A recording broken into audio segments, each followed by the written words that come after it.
얼마 전에 한국에서 한 여배우가 감기약을 과다服하고 병원에 실려간 자살 소동 사건이 있었습니다.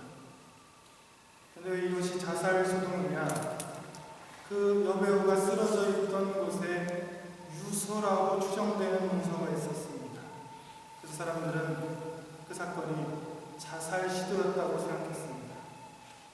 그런데 후에 해명하기를 그것은 유서가 아니라 평소에 쓰던 영화 시나리오라고 말해서 그 사건이 그저 소동 사건으로 끝났습니다. 유서의 사전적 의미는 죽음에 이르러 남기는 글을 뜻합니다.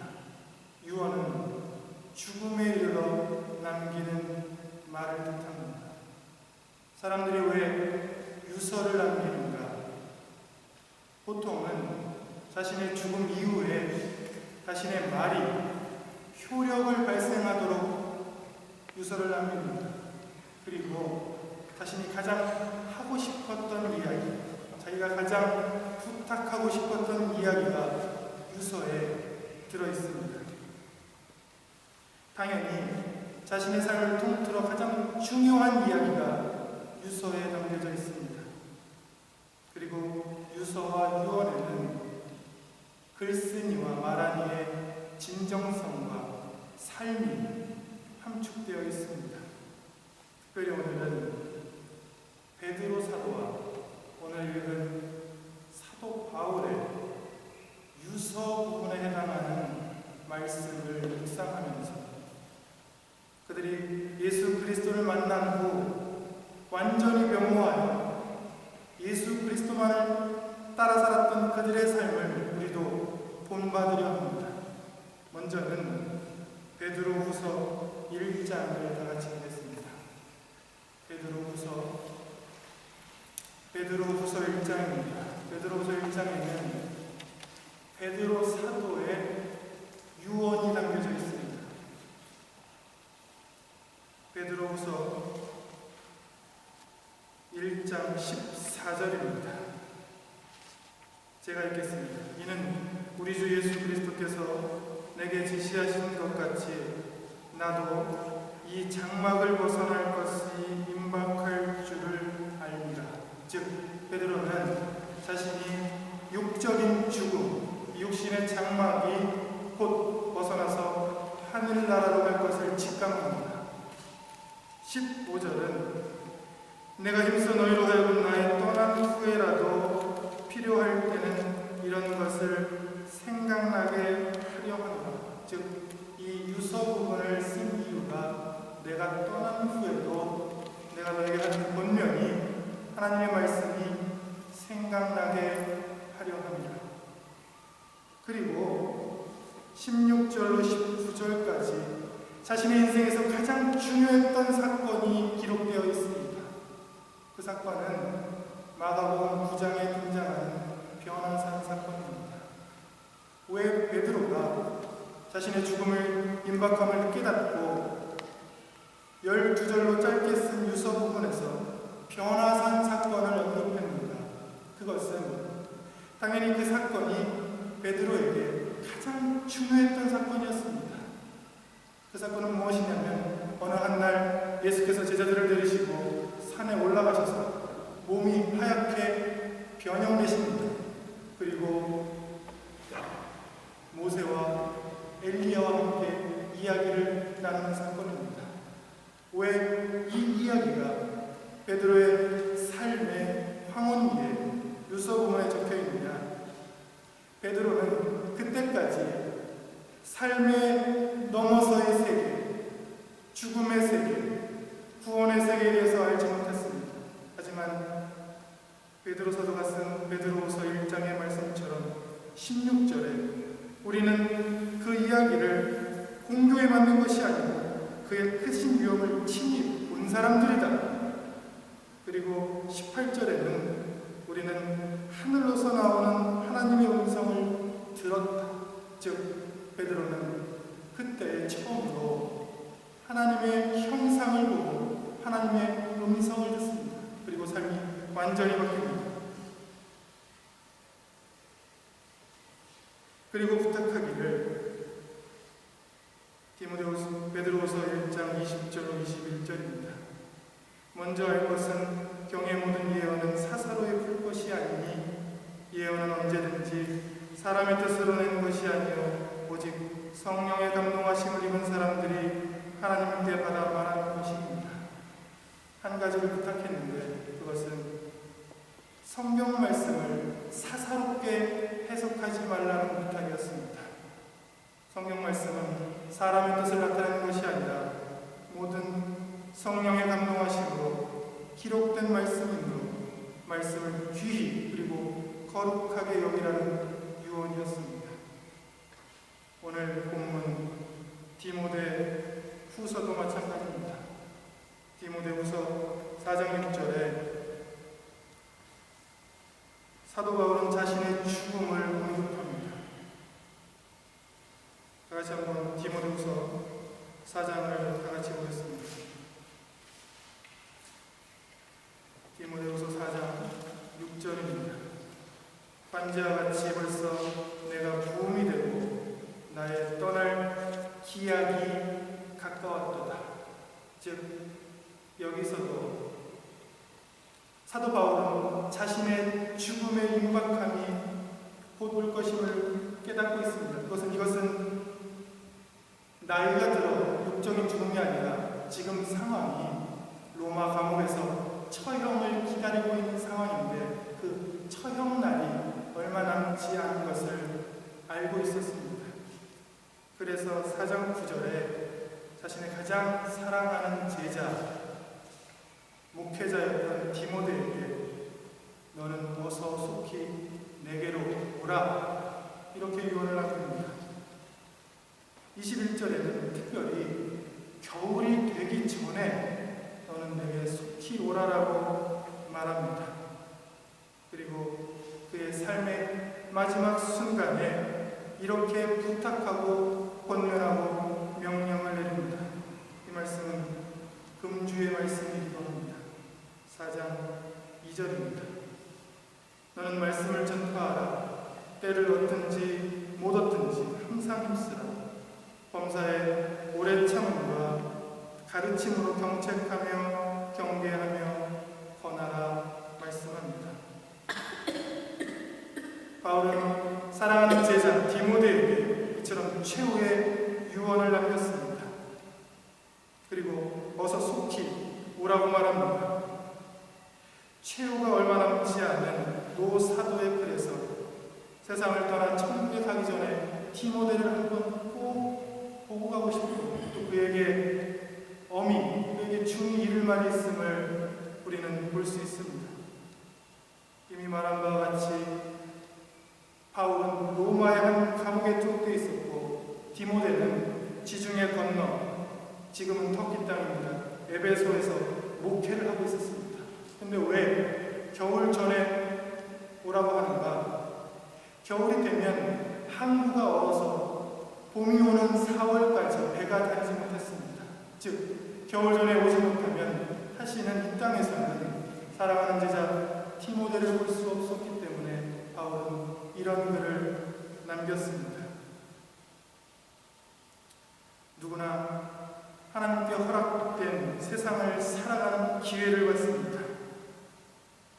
그 받은 생명과 시간, 그 기회가 얼마나 소중한지 사도 바울은 그 모든 것을 아끼라라고 명령합니다.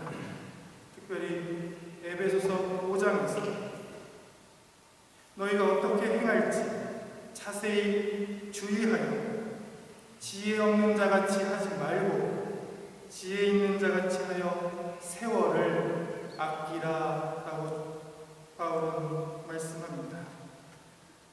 또 성경에 보면 예수께서는 기회가 있을 때마다 천국 복음을 하나님의 나라를 선포한 것을 볼 수 있습니다. 예를 들면 예수께서 하루는 갈릴리로 가시다가 한 우물에 들렸습니다. 목이 말라 우물을 찾아갑니다. 마침 거기에 한 우물가에 여인이 있습니다. 그 여인에게 물을 좀 달라고 부탁을 하는 동시에 그 기회를 잃지 아니하고 말씀을 전합니다. 또 한 번은 여리고로 내려가는 중에 키가 작아 한 나무에 올라가 있던 삭개오를 발견합니다. 그의 집에 유하시면서 복음을 전파하시고 그의 가족을 구원했습니다. 이처럼 예수 그리스도는 때를 얻든지 못 얻든지 길에서든 거리에서든 마을에서든 늘 하나님 나라의 복음을 전파하고 많은 약하고 병든 자를 고쳐주셨습니다. 사도 바울은 바로 이 부분을 이야기하고 있습니다. 너희가 때를 얻든지 혹은 시간이 없든지 너는 예수 그리스도처럼 그 모든 기회를 살려 하나님의 나라의 말씀을 전파하라. 예수 그리스도께서 우리에게 남기신 열 처녀의 비유도 마찬가지입니다.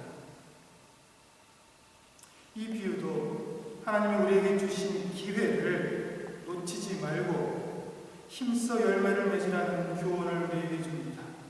우리가 다 잘 아는 바와 같이 5명의 슬기로운 처녀는 기회가 있을 때에 기름을 준비하고 등을 밝히고 신랑을 맞이합니다. 그들은 신랑의 혼인잔치에 청함을 받았습니다. 하지만 어리석은 5명의 처녀는 미리 기회가 있을 때에 기름과 등을 준비하지 못하고 막상 신랑이 올 때에 청함받지 못한 채 밖에서 슬피 울며 이를 갈았습니다. 성경은 말합니다. 슬기롭고 지혜로운 사람들은 하나님이 주신 기회를 놓치지 아니하고 애써 생명을 살리는 구원의 사역에 헌신합니다. 하지만 미련한 사람들은 하나님이 주신 시간과 인생을 헛된 것에 소비합니다. 이것이 오늘 성경이 특별히 이 유언의 말씀이 우리에게 주는 메시지입니다. 예수님의 비유 중에 선한 사마리아인의 비유가 있습니다.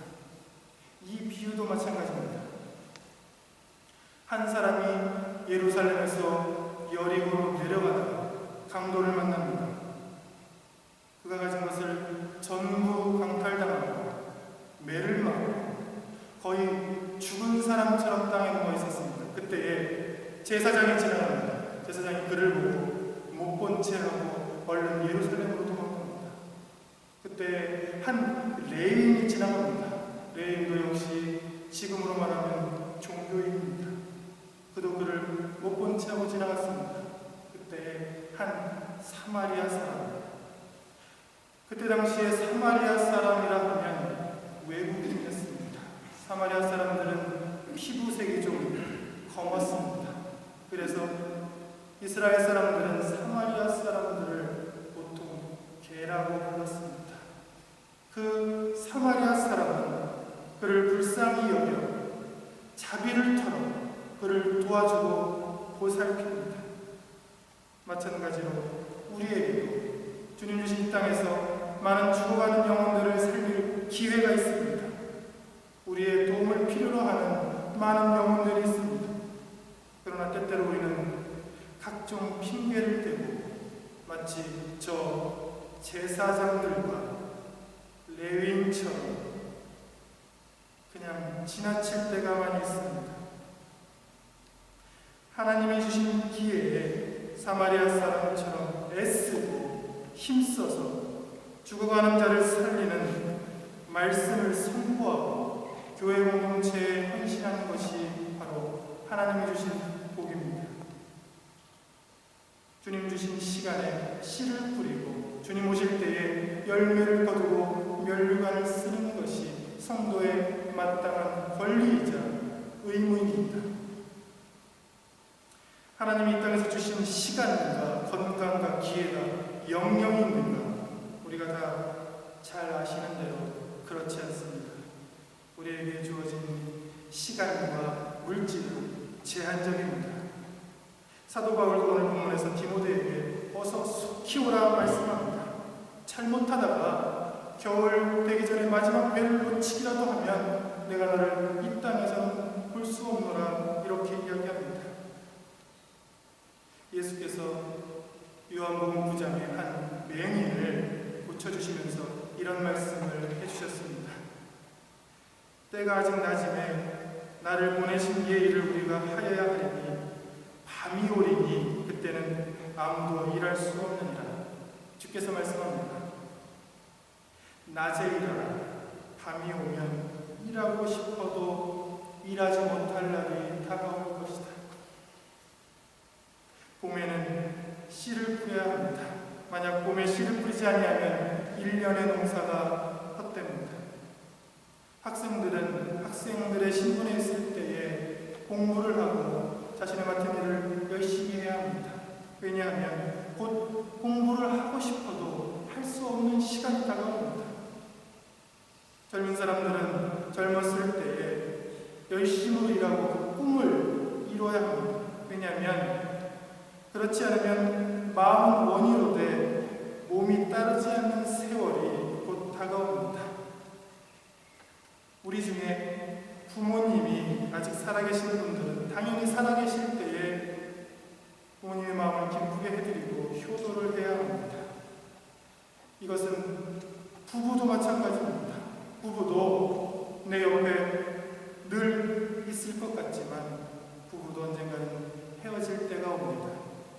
언젠가는 한 사람을 먼저 천국에 보내는 순간이 다가옵니다. 함께 있을 때의 소중함을 깨닫고 섬기고 사랑해야 합니다. 그리고 가장 중요한 것은 이미 구원받은 하나님의 자녀로 우리는 성전에 나와 주일마다 금요일마다 기도하고 예배할 수 있는 이 기회가 있을 때에 이 시간이 있을 때에 이 시간을 하나님께 영광 돌리는 것으로 채워야 합니다. 그것은 하나님이 주신 선물이자 복이자 기회입니다.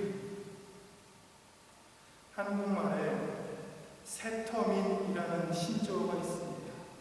새터민, 새로운 터를 닦고 사는 사람들. 이 새터민이라는 말은 탈북자의 완곡한 표현입니다.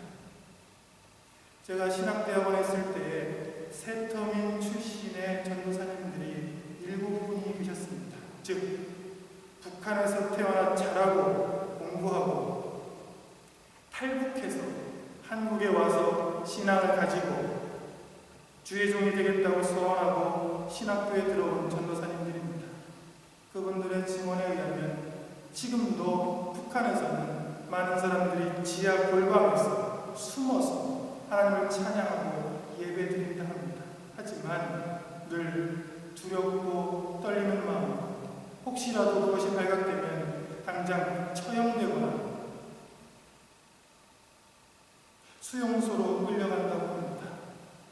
그 전도사님들이 말씀하는 것이 이 한국 땅에서 이렇게 자유롭게 하나님이 주신 기회에 예배하는 것이 얼마나 소중한가 한국 사람들은 모른다고 합니다.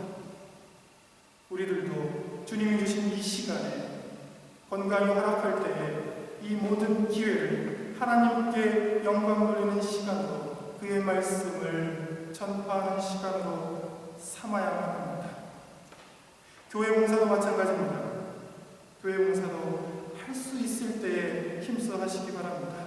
성가대로, 교사로, 식사당번으로 언제나 감사한 마음과 기쁨과 가진 정성을 다해 섬기시기 바랍니다. 곧 밤이 오고 겨울이 다가옵니다. 오늘 본문에 특별히 하나님의 말씀은 때를 얻든지 못 얻든지 하나님의 말씀을 전파하라고 말합니다. 이것은 주님의 지상 명령이자 시간과 여건과 다른 모든 조건에 전혀 관계없이 무조건 해야 하는 것임을 성경은 말합니다. 죽어가는 사람들이 응급실에 실려오면 의사나 간호사가 시간을 따지고 여건을 따지겠습니다. 마찬가지입니다. 죽어가는 영혼들이 저 밖에 있을 때에 우리는 때를 얻든지 혹은 때가 못 얻든지, 우리가 시간이 있든지 없든지, 우리가 물질이 있든지 없든지 하나님의 말씀을 선포하고 교회를 신성케 하는 일에 헌신해야만 합니다. 예수 그리스도께서 승천하실 때에 마지막으로 하신 지상 명령이 있습니다. 이것은 마태복음 28장 마지막 2절에 나옵니다. 너희는 가서 모든 족속으로 제자를 삼아 아버지와 아들과 성령의 이름으로 세례를 주고 내가 너희에게 분부한 모든 것을 가르쳐 지키게 하라. 혹시 아직도 마음속에 예수 외에, 예수의 생명의 말씀 외에 다른 것이 있다면 지금 그 모든 것들을 헐어버리고 예수로만, 그분의 생명의 말씀으로만 채우시기 바랍니다. 혹시 이 설교를 인터넷으로 보고 계신 분이 있다면 지금 이 순간에 예수를 영접하시고 구원받으시기 바랍니다. 바로 지금이 하나님이 주신 기회이고 구원받은 순간이고 은혜의 때입니다. 오늘은 특별히 주일입니다. 주일은 금요일에 십자가의 고통을 당하신 예수 그리스도께서 부활하신 날입니다. 주일은 구원의 날입니다. 주님의 생명의 말씀이 선포되는 날입니다. 이사야 선지자를 통해 하나님께서는 구원의 말씀을 선포해 주셨습니다. 이사야 55장 6절로 7절입니다. 너희는 여호와를 만날 만한 때에 찾으라. 가까이 계실 때에 그를 부르라. 악인은 그의 길을, 불의한 자는 그의 생각을 버리고 여호와께 돌아오라. 그가 너그럽게 용서하시리라. 성경 말씀대로 겨울 전에 주님이 오십니다. 곧 일하고 싶어도 일할 수 없는 밤이 다가옵니다. 지금 예수 그리스도를 마음에 모시고 하나님께 늘 돌아오시기 바랍니다. 그가 널리 용서하시고 늘 자녀로 삼아 주십니다. 기도하겠습니다.